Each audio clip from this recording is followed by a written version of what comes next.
26,000 চাকরি গেল, তাও আশা রাখুন। কি বলছেন মুখ্যমন্ত্রী মমতা বন্দ্যোপাধ্যায়?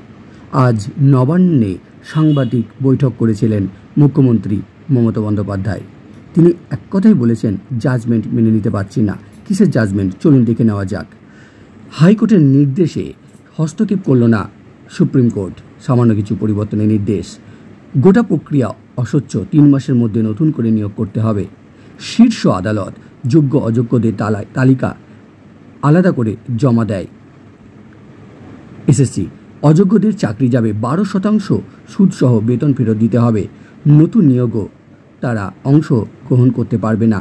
যোগ্যদের চাকরি গেলেও বয়সসীমা বাড়িয়ে ফের পরীক্ষার সুযোগ দিতে হবে। যারা অন্য দপ্তরে আগে চাকরি করতেন, পুরনো চাকরিতে তারা ফেরত যাবেন। পুরনো চাকরি ফেরত পেতে 3 মাসের মধ্যে আবেদন করতে হবে। বিশেষ চাহিদা সম্পন্নদের চাকরি গেলেও বেতন কিন্তু বন্ধ হবে না। নতুন নিয়োগ প্রক্রিয়া সম্পূর্ণ হওয়া অবধি বেতন পাবেন বিশেষ চাহিদা সম্পন্নরা। চাকরি থাকছে ক্যান্সার আক্রান্ত সোমা দাসের। এসএসসি মামলায় ফৌজদারি তদন্তের কিন্তু আগের মতোই প্রক্রিয়া চলতে থাকবে। এই ছিল আজকের রায়। চলুন দেখে নেওয়া যাক পরবর্তী পদক্ষেপে মমতা বন্দ্যোপাধ্যায় কী করেছেন। আজ দুপুর 2টোয় জরুরি ভিত্তিতে এই বৈঠক তিনি ডেকেছিলেন। বৈঠকে থেকেছিলেন শিক্ষা দপ্তরের আধিকারিকদের পাশাপাশি অন্যান্য দপ্তরের আধিকারিকরা। আজ সুপ্রিম কোর্টের রায়ে পরেই মুখ্যমন্ত্রী মমতা বন্দ্যোপাধ্যায় কিন্তু এই বৈঠক ডেকেছিলেন এবং বৈঠকে কারা কারা ছিলেন সেই নিয়েও তিনি জানিয়ে দিয়েছেন। এই বৈঠকে শিক্ষা সচিব ছাড়াও অন্যান্যরাও ছিলেন এই বৈঠকে এবং এই বৈঠক থেকে তিনি কি বলেছেন চলুন দেখে নেওয়া যাক। আজ বৃহস্পতিবার 2016 সালের এসএসসি নিয়োগ মামলায় বড় রায় দিয়েছে সুপ্রিম কোর্ট। পুরো প্যানেল বাতিল করে দিয়েছে শীর্ষ আদালত, যার ফলে চাকরি গিয়েছে 26,000 জনের। শুধু 26,000 জনের নয়, তাদের পরিবারেরও একটা বিশাল আকাশ ভাঙা বিপর্যয় নেমে এসেছে। শীর্ষ আদালতের এই রায়ে অযোগ্যদের পাশাপাশি চাকরি গিয়েছে যোগ্যদেরও। ফলে সুপ্রিম রায়ে ভেঙে পড়েছেন চাকরিহারারা। একসঙ্গে এতজন চাকরি যাওয়ায় স্কুলের পঠন পাঠন সহ শিক্ষা সংক্রান্ত আরও বিষয় নিয়ে উদ্বেগ বেড়েছে শিক্ষা দপ্তরের। এই অবস্থায় আজ দুপুরে শিক্ষা দপ্তরকে নিয়ে বৈঠক করেছিলেন মুখ্যমন্ত্রী মমতা বন্দ্যোপাধ্যায়। তিনি বলেছেন প্রথমেই যে একই দোষে কতবার সাজা দেওয়া যায়। 3টে বছর ধরে চাকরিপ্রার্থীরা এই দুশ্চিন্তায় মরছে যে কি হবে এবং কি তাদের চাকরি থাকবে কি থাকবে না।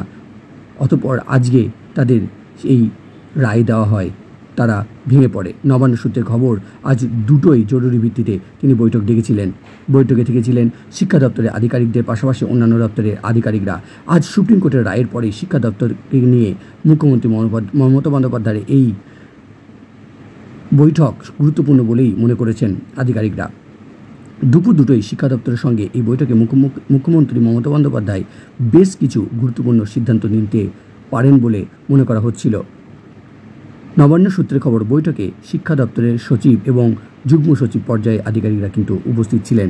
সঙ্গে উপস্থিত ছিলেন শিক্ষামন্ত্রী ব্রাত্য বসু। তিনি জানান যে এই রায় তিনি মেনে নিতে পারছেন না। এছাড়া অন্যান্য দপ্তরে বিভিন্ন সচিব পর্যায়ের আধিকারিকরা কিন্তু উপস্থিত ছিলেন। শিক্ষক মহলের দাবি, 26,000 শিক্ষক অশিক্ষক কর্মীর চাকরি যাওয়ার স্বাভাবিকভাবেই প্রভাব পড়বে রাজ্যের স্কুলগুলিতে। ফলে তা নিয়ে উদ্বেগ রয়েছে রাজ্য সরকারের।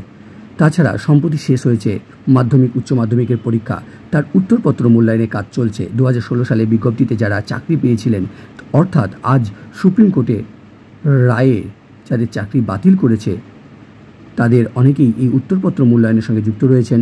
এই অবস্থায় চাকরি হারানোর ফলে কীভাবে উত্তরপত্রের মূল্যায়নের কাজ হবে তা নিয়েও কিন্তু সংশয় তৈরি হয়েছে। একটা কথা ভেবে দেখুন, এই রায়টা কি মেনে নেওয়া যায়?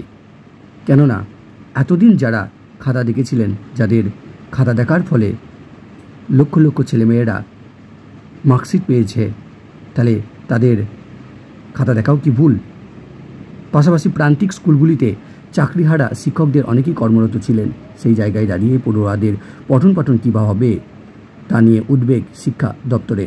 মনে করা হচ্ছে আজ 2টোর যে বৈঠক তাতে এই বিষয় নিয়েও অনেক কিছু উঠে আসতে পারে। এই সমস্ত বিষয় নিয়ে কি করা যাবে তা নিয়ে তিনি 7ই এপ্রিল যোগ্যদের নিয়ে কিন্তু বৈঠক করবেন। আবার যারা যোগ্য প্রার্থী তাদেরকে নিয়ে কিন্তু আবার তিনি বৈঠক করবেন, তাদের কথা শুনবেন এবং আশা করা যায় তিনি 3 মাসের মধ্যে, যা তিনি প্রতিশ্রুতি দিয়েছেন 3 মাসের মধ্যে তিনি কিন্তু আবার নিয়োগ করবেন। কিন্তু তাদের সার্ভিস কন্টিনিউশন কী হবে এটাই এখন দেখার। ভেঙে পড়বেন না কেউ, পাশে আছি আমরা সবাই, আমরা যতটা খবর পাবো আপনাদের দেব, কখনোই ভেঙে পড়বেন না। মমতা বন্দ্যোপাধ্যায় বলেছেন, কি বলেছেন বলতে গিয়েও বারবার গলা আটকে যাচ্ছে, কারণ এই বিপর্যয় কথা আমরা আগে কোনোদিন করিনি, শুনতে পাইনি। আমার অনেক বন্ধুবান্ধব রয়েছে যারা প্রচণ্ড পরিমাণে শিক্ষিত এবং তারা উচ্চশিক্ষিতই বলা যায়, কিন্তু তা সত্ত্বেও তাদের চাকরি চলে গেছে। কিন্তু এমতো অবস্থায় আবারও বলবো, ভেঙে পড়বেন না। যেহেতু সরকারের তরফ থেকে বিভিন্ন ধরনের তাদের সাহায্য করার প্রতিশ্রুতি দিয়েছে, এখন একটাই কথা দেখার যে তিনি 7ই এপ্রিল কি বলেন যোগ্যদের নিয়ে বৈঠকে। এই কথাই তিনি আজকে বলেছেন যে একই ঘটনায় কতবার সাজা দেওয়া যায়। তিনি বলছেন যে সবাই তো অযোগ্য নয়, যারা যোগ্য তাদেরকে কেন বাতিল করা হলো, এই প্রশ্নের উত্তর দিতে হবে।